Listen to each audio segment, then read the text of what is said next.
putting cayenne pepper rubs on your scalp. Listen, I don't know what it is about people thinking that when things are hot and spicy, that they automatically make things grow. It just doesn't work. The only thing that's going to happen is you are probably going to apply it to your head, forget, touch all the things, touch your eye, touch your lip, touch your nose, and everything's going to be on fire at the end of the day.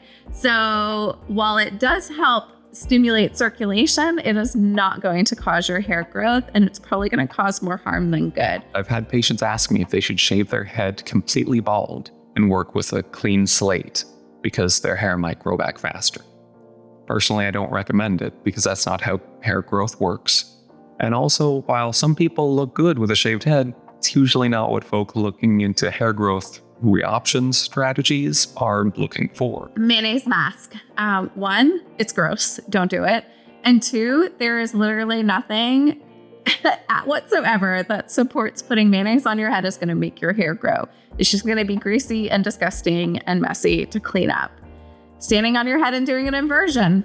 Sorry, friends, you can do all the handstands you want, but your hair follicles are not magically going to fall out because gravity took over and pulled them out of the top of your head.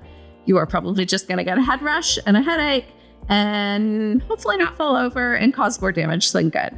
Sometimes people think that not washing their hair can help them maintain moisture, and that will contribute to healthy hair. However, that can actually clog the pores and hair follicle ducts in your scalp and lead to poor health conditions, so your hair is actually not growing as healthy.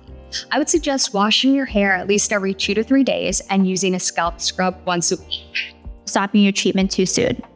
This is a big one. Many people start a treatment for hair loss, whether it's minoxidil, finasteride, or another option, and after a few weeks, they don't see immediate results, so they stop. But hair regrowth takes time. It can take months to notice visible improvement, and early hair shedding could be normal in the beginning. I get asked a lot about if being on hair loss medications is something you have to do for life.